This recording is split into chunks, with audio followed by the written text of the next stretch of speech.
नमस्कार। मनुस्मृति पर लगातार इंडिया स्पीक डेली पर शो चल रहा है और इसे डॉक्टर विवेकानंद तिवारी जी, जो प्रोफेसर हैं शिमला यूनिवर्सिटी में और जिनकी 150 से ऊपर पुस्तक विश्व रिकॉर्ड है जिनके नाम पुस्तक का, और उन्होंने एक पर एक रिसर्च शोध पेपर प्रस्तुत किए हैं। खुद माता गंगा पर उनकी इतनी बड़ी पुस्तक है, अंबेडकर जी पर पुस्तक है। धर्म के हर पहलू पर उन्होंने बहुत गहरा रिसर्च किया है और इसलिए मैंने मनुस्मृति के लिए उनसे बार-बार आग्रह किया कि मनुस्मृति पर आपका इतना अच्छा रिसर्च है, मनुस्मृति से इस समाज को जागृत कीजिए। क्योंकि मनुस्मृति को लेकर बहुत सारी भ्रांतियाँ लोगों में पैदा कर दी गई और इस भ्रांतियों का निवारण तभी हो सकता है जब वास्तव में मनुस्मृति पर खुलकर चर्चा हो। और यह जो बौद्धिक विमर्श है, यह जो प्रोफेसर साहब हम लोगों को दे रहे हैं, हमें उनका उपकार मानना चाहिए कि वो अपना समय दे रहे हैं और अपना ज्ञान भी हमें दे रहे हैं। इस ज्ञान पर हमें बहुत ही चिंतन मनन के साथ उसको ग्रहण करना चाहिए और यदि कुछ प्रश्न होता है, तो आपको प्रश्न भी पूछना चाहिए। तो मैं लौटता हूँ इस प्रोमो के बाद और सीधे फिर जुड़ेंगे प्रोफेसर विवेकानंद तिवारी जी के साथ।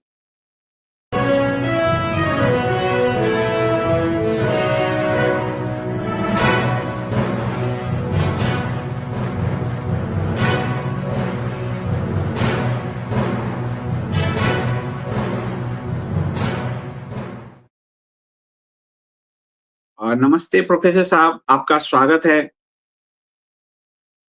जी। इंडिया की डेली स्वागत पर। जी, बहुत बहुत और धन्यवाद और अभिनंदन। आपका बहुत धन्यवाद प्रोफेसर साहब कि आप हमारे लिए समय निकाल रहे हैं और जब भी मैं आपसे कहता हूँ आप हमारे लिए अपना समय अमूल्य समय जो है दे रहे हैं। मनुस्मृति पर ये जो है चर्चा लगातार लोग जितना ही देख रहे हैं पर वो इसको सराह रहे हैं और कह रहे हैं कि इससे बहुत कुछ जानने को मिलेगा। चाहे शंकराचार्य जी ही कर रहे हैं, मनुस्मृति आज के समय में अगर हम कहें तो गाली देने वाले की संख्या ज़्यादा है, पर उसको जी ठीक से समझने, बूझने, पढ़ने वालों की संख्या थोड़ी कम है। अभी भी आप जी देखेंगे मनुस्मृति मुर्दाबाद के नारे के साथ कुछ लोग आ गए हैं।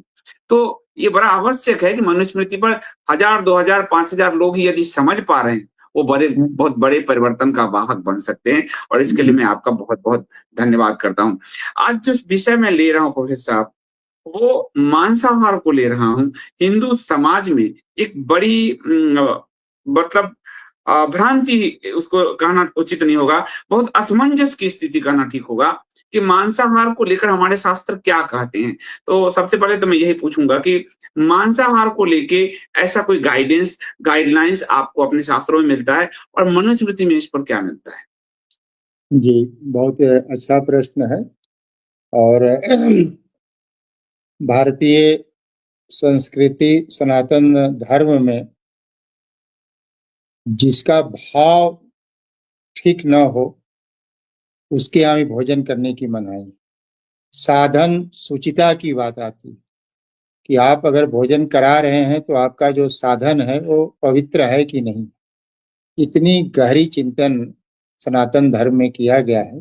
आज इसका अपवाद हम लोग देखते हैं कि बड़ी बड़ी संस्थाएं को तो छोड़िए, जो संन्यास ग्रहण किए हैं, जो महामंडलेश्वर के भी छोड़िए, जो आचार्य महामंडलेश्वर हैं वो भी साधन सुचिता की उनके लिए कोई महत्वपूर्ण विषय नहीं रह गया आज के परिवेश में, जबकि एक समय भाव और साधन सुचिता का बड़ गहन चिंतन किया गया था।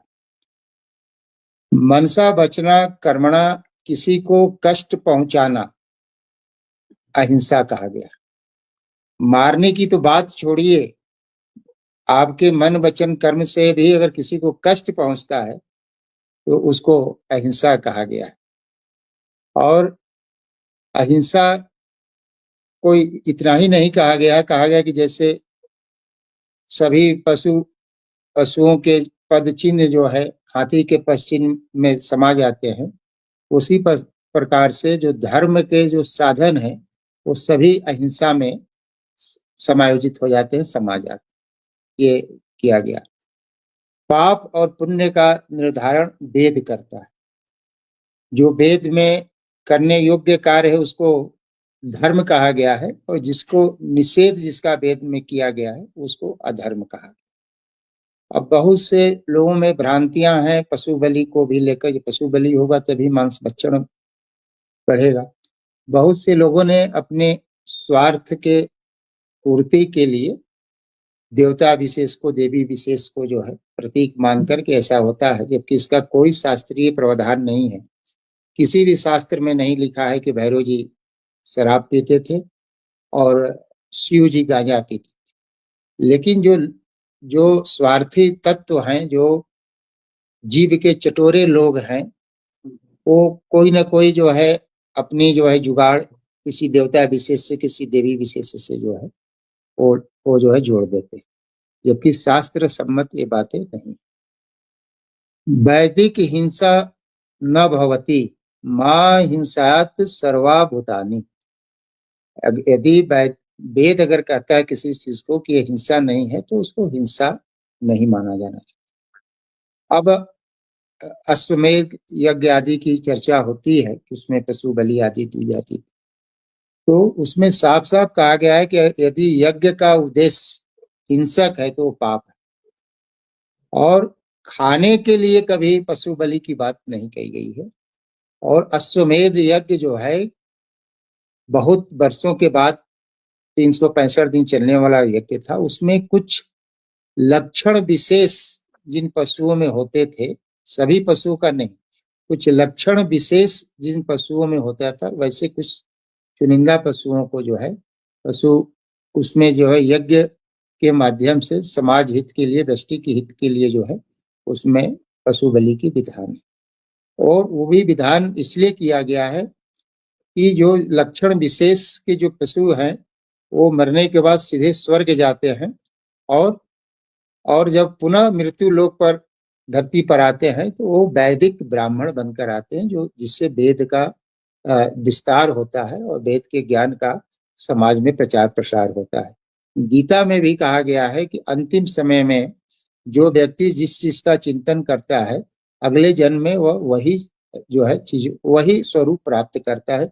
जड़ भरत जी का कथा विश्व प्रसिद्ध, सभी जानते हैं कि उन्होंने अंतिम समय में एक हिरण की चिंतन किया और जो है वो अगले जन्म में जो है हिरण प्राप्त हुए। तो ये कहीं भी जो है मांस खाने के लिए जो है या जिसका उद्देश्य अहिंसक हो, कभी कहीं भी वेद में जो है ये वर्णित नहीं किया। स्थान और जो है समय सापेक्ष होता है कि कौन पाप है कौन पुण्य है। हड्डी जो होता है उसको अपवित्र माना जाता है, लेकिन वही हड्डी का ही स्वरूप होता है शंख, जिसको पवित्र माना जाता है। इतना पवित्र माना जाता है कि जो है मुख से शंख फूकने के बाद जो है मुख अशुद्ध नहीं होता है, शंख अशुद्ध हो जाता है, फिर उसको धोया जाता है। शंख की इतनी महिमा है कि नारायण को अगर 3 बार जो है उसको जो है घुमाकर व्यक्ति पर अगर छिड़काव कर दिया जाए तो ब्रह्म हत्या के पाप से भी मुक्त हो जाता है। ऐसा शास्त्रीय विवरण है। इसीलिए मंदिरों में आप देखेंगे कि शंख की जो है जल को जो है व्यक्ति पर छिड़काव किया जाता है ना। वही खाल है, मरने के बाद हिरण का खाल पवित्र माना जाता है। उस पर बड़े बड़े ऋषि महर्षि तपस्वी तपस्या करते हैं, और बाकी जंतुओं का खाल जो है अपवित्र माना जाता है। पान देवताओं पर चढ़ाया जाता है, पवित्र माना जाता है। हर पूजा पाठ में पान का विधान है। आप आयुर्वेद के दृष्टि से भी देखेंगे तो भोजन करने के बाद एक ऐसी नली है जो पान को ग्रहण करने के लिए खुल जाती है। वही पान अगर विद्यार्थी करे, खाए, विधवा खाए, तो उसको जो है अपवित्र या पाप के श्रेणी में रखा गया है ना। स्त्री माता के रूप में, पत्नी के रूप में, बहन के रूप में कोई असुविधा नहीं। वही अगर सन्यासी जो है अगर लकड़ी का भी स्त्री को छू ले तो उसको पाप माना जाता है। इस प्रकार से ये विधान है जो है। अब जो है बहुत से अर्थ हैं वैदिक शब्दों का जिसका सही लोगों को अर्थ का पता नहीं है। अर्थ का अनर्थ कर और अपने स्वार्थ की सिद्धि के लिए उसको जो है गलत दिशा देते। इस अजा कहा गया है, अजा का माने बकरी, ये अजा की बलि देनी। अजा का जो है शब्द जो है वो ऐसे बीज के रूप में किया जाता है जो 3 वर्ष पुराना हो और वो उसका उत्पादन क्षमता समाप्त हो गया हो, है ना। पूर्व मीमांसा जैमिनी के जो है भाष्य करते हुए सबर स्वामी ने भी इसको जो है अजा को जो है 3 वर्ष पुराना बीज माना है, और यहाँ जो है अजा को जो है लोग बकरी मानकर उसकी बलि देते हैं। जो है महाभारत में भी अजा को जो है ये जो है बीज ही माना गया है, और ऋषि ने कहा है कि आप जो है अजा से जो है बलि करो और जीवित पशु को बलि देने की आवश्यकता नहीं है। इसी तरह इंद्र को भी जो है संबोधित किया गया महाभारत में।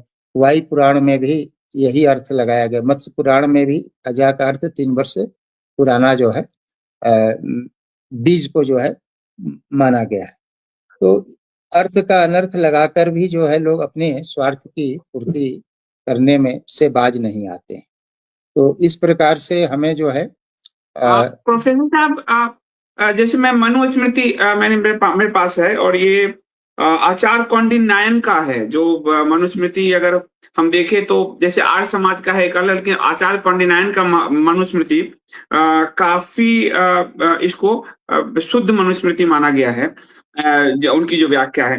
तो उसमें जो है यज्ञ में पशुवध की बात की गई है। ये आपको 5वां अध्याय का 22वां श्लोक है। यज्ञार्थम ब्रह्मणैर्वध्या सस्ता मृग पक्षिणः वृत्याना चैव वृत्त्यर्थ मगस्त्यो हाचरात पुरा।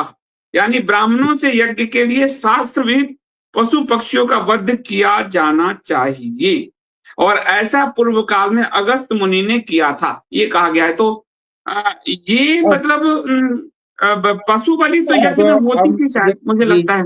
मनुस्मृति में बहुत सी चीजें छिपक जुड़ी गई है। मैंने और ये आचार्य मतलब कौंडिन्य नायन का विश्लेषण है ये। उसी में है, उसमें बहुत सी छिपक भी है, और वेद का ही अनुसरण मनुस्मृति भी करता है। अगर कहीं कोई विवाद हो तो वेद को ही सारे जो अधिकृत किया गया है कि उसमें जो वर्णित है। तो हमने शुरू में भूमिका अभी हम मनुस्मृति पर भी जो है हम आएंगे और चर्चा करेंगे कि वो कैसे है। अब आप देखिए यजुर्वेद में कहा गया कि यजमान पशुओं की रक्षा करे, है ना। याज्ञवल्क्य की स्मृति में लिखा गया कि विद्वान विप्र सर कामनाओं एवं अश्वमेध यज्ञ के फल को प्राप्त होता है। ऐसा गृहस्थी जो मांस नहीं खाता वह घर पर रहता वह भी मुनि कहलाता है। यह याज्ञवल्क्य की स्मृति कहता है।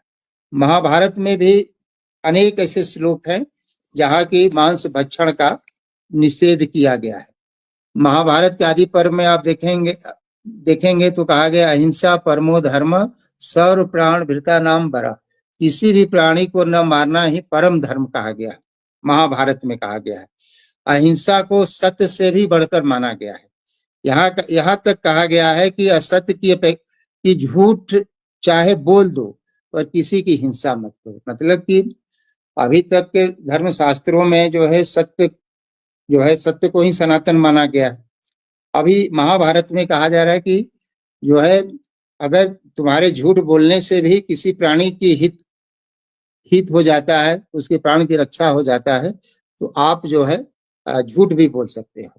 तो इस प्रकार से जो है और भी कहा गया है इसमें जो है अनुशासन पर्व में कि मारने वाला, खाने वाला, सम्मति देने वाला, ये सब उतने वर्ष दुख में डूबे रहते हैं जितने वर्ष की मरने वाले पशु के रोम होते हैं। तो इस प्रकार से हम देखेंगे कि कई जगहों पर महाभारत से लेकर पुराण में और यहाँ तक कि रामायण तक में भी जो है अहिंसा को परम धर्म माना गया है। कई जगह लोग कहते हैं कि क्षत्रियों को जो है मांस भक्षण की अनुमति है, ये भी गलत है।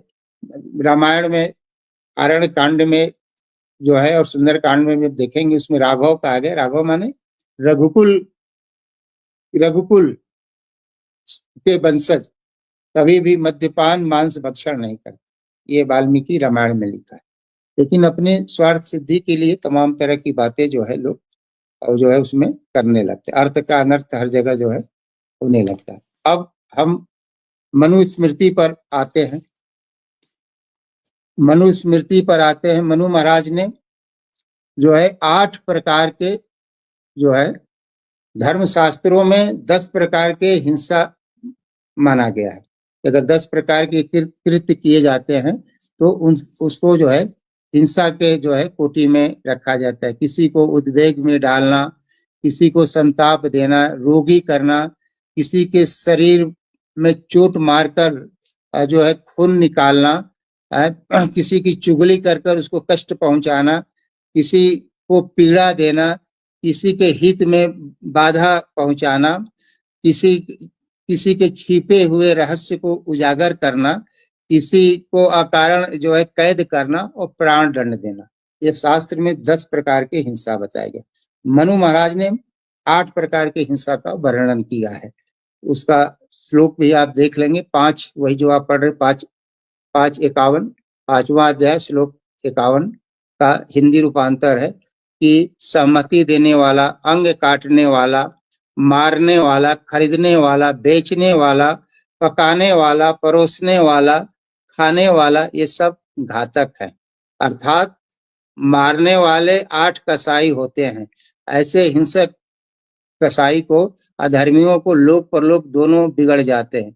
मनु महाराज जो है इस प्रकार से 8 प्रकार के हिंसा को जो है वो निषेध करते हैं। एक बात और है, उसमें मनु महाराज ये स्पष्ट कहते हैं कि यज्ञ को छोड़ के, जैसे 45वां है कि जो मनुष्य अहिंसक जीवों को अपने सुख की इच्छा से मारता है और जीता हुआ और मरा हुआ भी सुख से समृद्ध नहीं होता, उसको नरक मिलता है।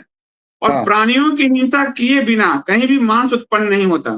प्राणियों की हिंसा स्वर्ग प्राप्त करने में सहायक नहीं है, उस कारण से मांस को वर्जित है। तो यज्ञ, उन्होंने सिर्फ बात की है कि यज्ञ की जो हिंसा है, यज्ञ जो वेद में बताए गए हैं, उसको अहिंसा मानना चाहिए। बाकी मांस भक्षण पे उन्होंने बिल्कुल वो 5:48 का अर्थ 5:48 है। प्राणियों को हिंसा किए बिना मांस उत्पन्न नहीं होता, अर्थात मांस की प्राप्ति नहीं होती। और प्राणियों का वध या हिंसा स्वर्ग कारक नहीं, अर्थात दुखदायी है। निरपराध प्राणियों के प्राण लेकर अपने पेट को भरना अथवा अपनी जीहा का स्वाद पूर्ण करना घोर अन्याय और महापाप है, और पाप का फल दुख है। सभी महापुरुषों, संत, साधु, महात्मा तथा धार्मिक ग्रंथों में मांसाहार की निंदा की है तथा इसे वर्जित तथा निषेध ठहराया है। उसके साथ साथ आप देखेंगे, आप 5:39 का हिंदी रूपांतर है, 5वां अध्याय 39वां 39 श्लोक का है।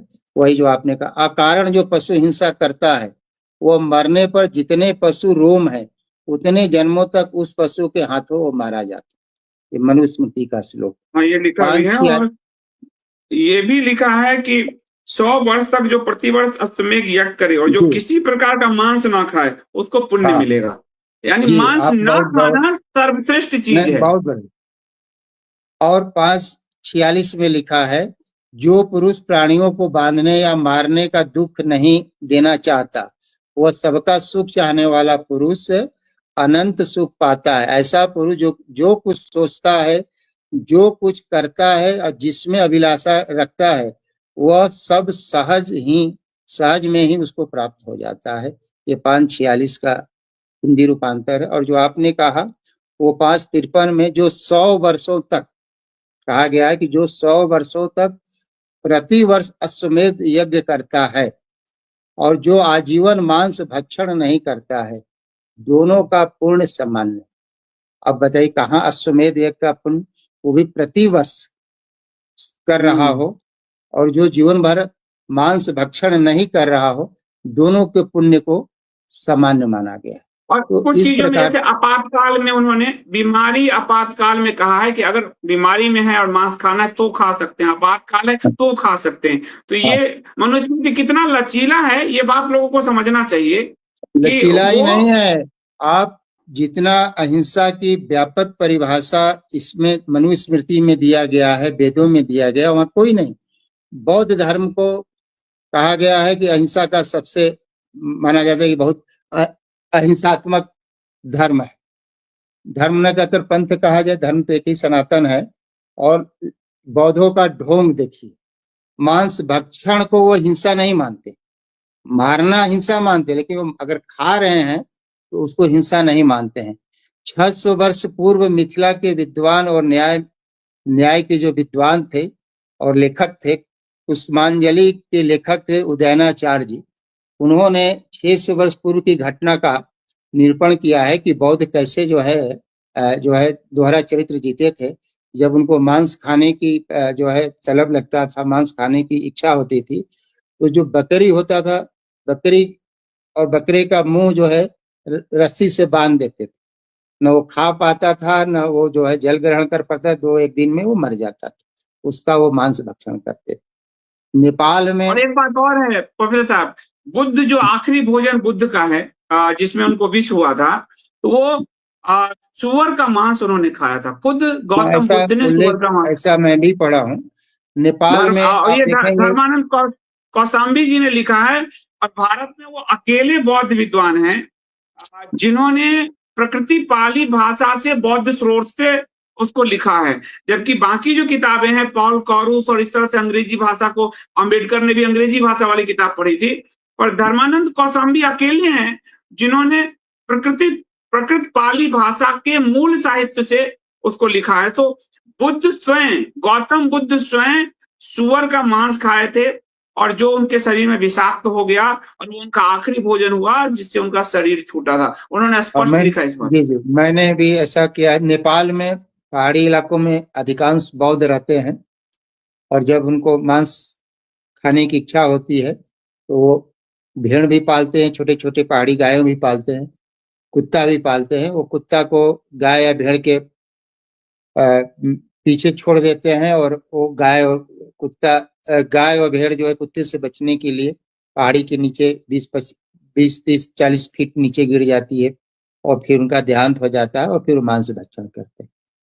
तो आप ये देखिए कि मनु महाराज की जो अहिंसा का जो वर्णन है, जो उन्होंने 8 प्रकार का वर्णन किया कि ये दोषी है, वो ज्यादा व्यापक है, या ये बौद्ध धर्म का ढकोसला है? जो आपने कहा, मैंने भी पढ़ा था कि वो बुद्ध जो है सुअर का मांस खाए थे, उनको पेचिश हो गया था, उसके बाद ही उनकी मृत्यु हो। विद्यार्थी काल में हमने भी इसको पढ़ा था। बौद्ध धर्म वालों ने उसको, सुअर के मांस को कैसे कन्वर्ट किया कि वो कुकुड़ मुत्ता का सब्जी खा लिए, जिसके कारण मर गए।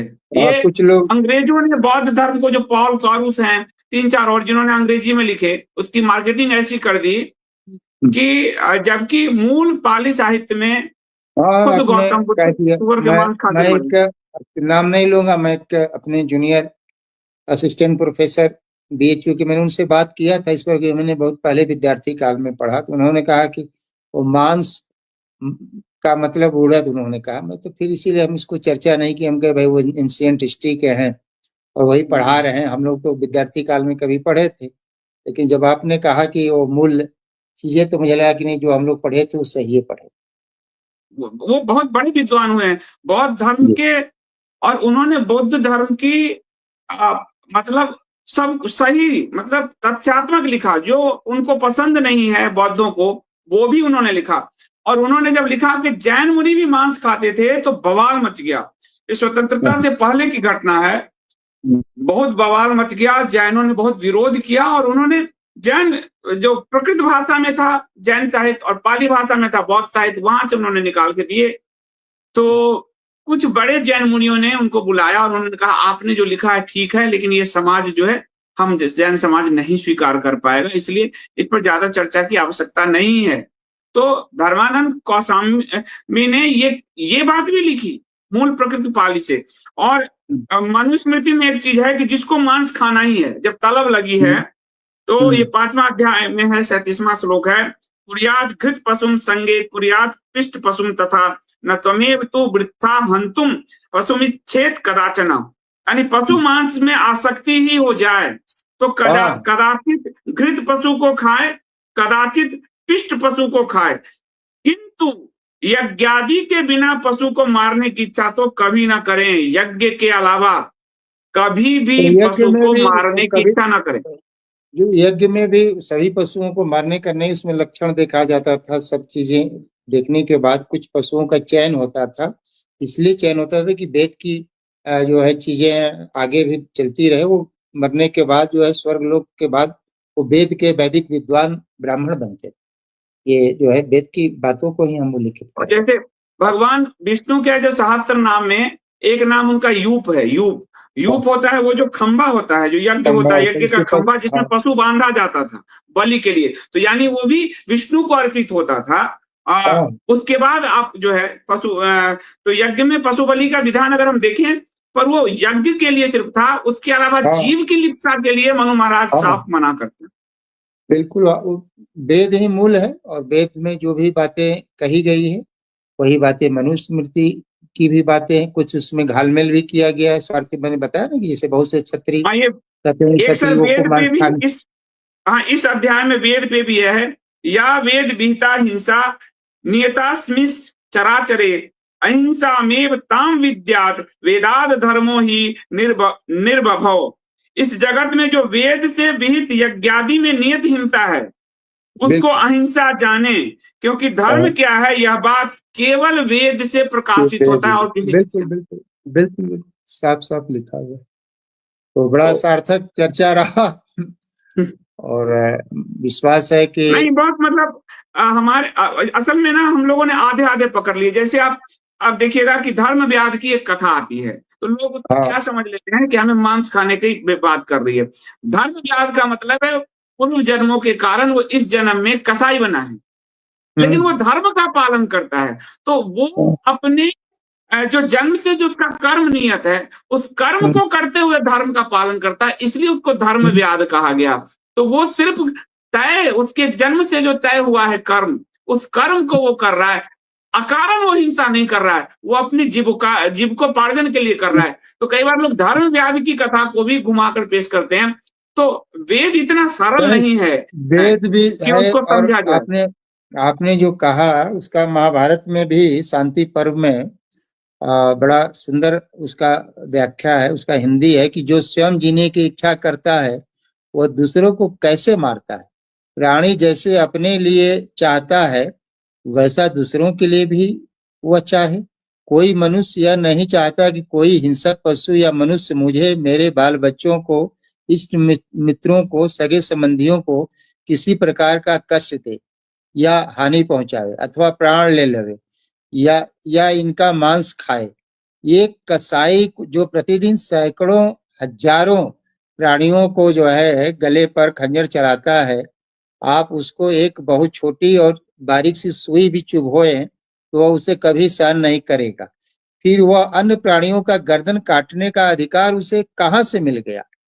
प्राणियों का हिंसक कसाई महापापी होता है। महाभारत में ऐसा वर्णन। असल में हम लोगों के साथ क्या है कि लोगों ने जैसे इस्लाम ईसाइयत की तरह सनातन धर्म को समझ लिया। वो जो चीज एक पैगंबर ने कह दिया, ईसा ने कह दिया, उस चीज को फॉलो करना है। वेद बड़े गूढ़ हैं और उसका गूढ़ अर्थ जब तक नहीं समझ में आएगा तब तक लोग एक चीज पकड़ के, किसी ने यज्ञ की हिंसा मान, वो अहिंसा कहा गया, अब यज्ञ के नाम पे पशु बलि करने लगा तो मैंने फिर आपको बताया ना कि आपको अजा पाप का है। मतलब, अजा का मतलब बकरी भी होता है। अजा का मतलब जो है वो बीज भी होता है। 3 वर्ष और पुराना बीज को भी कहा गया। दूसरा कि जो आपातकाल में या मांस का भक्षण करने को कहा गया है कि ठीक है आप आपातकाल में बीमारी है, इन चीजों के लिए कहा गया है, तो पता चला कि उसको लोग समझ लेते हैं ये तो मांसाहार को सपोर्ट कर रहा है। तो वेद को बड़े बैलेंस ढंग से समझना पड़ेगा, वेद नहीं को तो समझने वाले भारत में 1% भी लोग नहीं। नहीं है। जो सही बात। गुरु शिष्य परंपरा से पढ़ा है, उसके व्याकरण, उसके छंद होता है ना, एक वैदिक भाषा होती है, लौकिक संस्कृत होता है, एक वैदिक संस्कृत होता है। तो जो परंपरागत जो पढ़े हैं वही उसको अर्थ सही लगा पाएंगे। नहीं तो एक शब्द के कई अर्थ होते हैं और अर्थ का अनर्थ होता है और व्यक्ति वही अर्थ उसको ज्यादा सूट करता है जो उसके स्वार्थ की पूर्ति करता है, तो उसी को पकड़ेगा और कहेगा कि जो है ये यही सही। तो समस्या यह है कि गंभीर चिंतन करने वाले और गंभीर चिंतन को मंच देने वाले और गंभीर चिंतन को सुनने वालों की संख्या प्रतिदिन बहुत कम होती जा रही है और उनको ग्राह भी नहीं इसी होता। कारण से वेद वेद मनुस्मृति सबको नहीं पढ़ने को जो कहा गया, शायद यही कारण है कि वो हाँ, अर्थ ये का कारण अनर्थ कर ले, है ना। अर्थ का अनर्थ कर ले।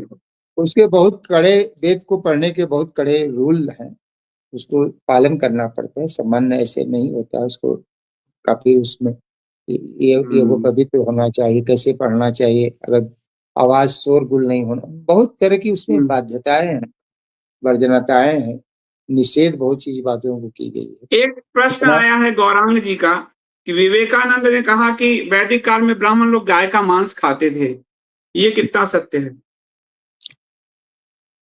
ये 100 नहीं 1000% ये गलत है। आप समझिए कि जिसको माता कहा गया हो, और न केवल भाव के दृष्टि से बल्कि वैज्ञानिक दृष्टिकोण से भी गाय ही एक ऐसी मतलब माँ है, उसको तो माता हम लोग मानते, पशु नहीं मानते। पशु तो अंग्रेजों के आने के बाद उसमें उसको जोड़ा गया। जो किसी कारणवश माँ को दूध उत्पन्न न हो रहा हो या माँ का डेथ हो गया है, तो गाय के दूध से ही बच्चे का पालन किया जा सकता है। एक कथा आती है चौन ऋषि जी का।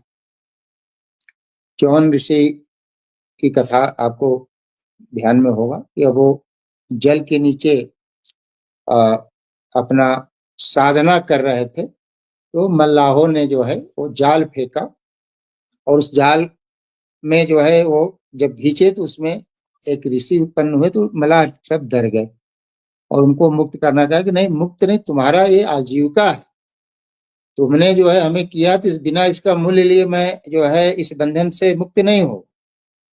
तो ये बात जाकर राजा को बताई गई। हेलो, हाँ, ये बात राजा को बताई गई। राजा आए, कहे तो महान जो है तपस्वी है इनका। तो उस ऋषि चवन के बदले में 1000 स्वर्ण मुद्राएं जो है देने की बात उन्होंने कहा कि 1000।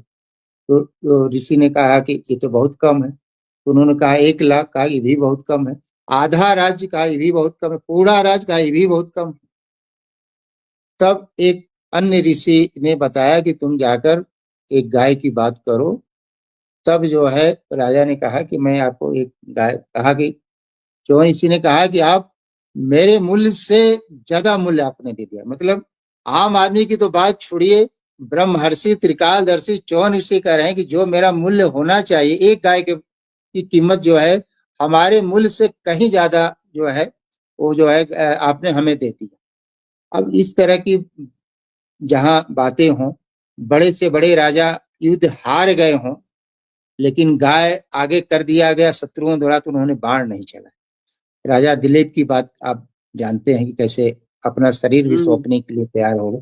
ऐसे बहुत सी कथाएं हैं। ये तो बाद में, क्योंकि अंग्रेजों की चाल थी कि जो भी सनातन के मान बिंदु हैं, जो उनमें अनास्था पैदा किया जाए, तो उसी का अनास्था पैदा करने का कुछ वामपंथी इतिहासकारों ने जो है लिखा। मैंने इस पर किताब लिखा, मेरी 61 किताबें एक साथ पब्लिश गाय पर ही हुई है, जो वर्ल्ड रिकॉर्ड बना है। एक चीज का हमने वैदिक मंत्रों का देकर हमने उसका उद्धार भी किया है। और विवेकानंद भी वही पढ़े होंगे, वो खुद मांस भक्षण करते थे, शायद गो मांस भी खाते थे, 1-2 विद्वानों ने हमें ये भी बताया।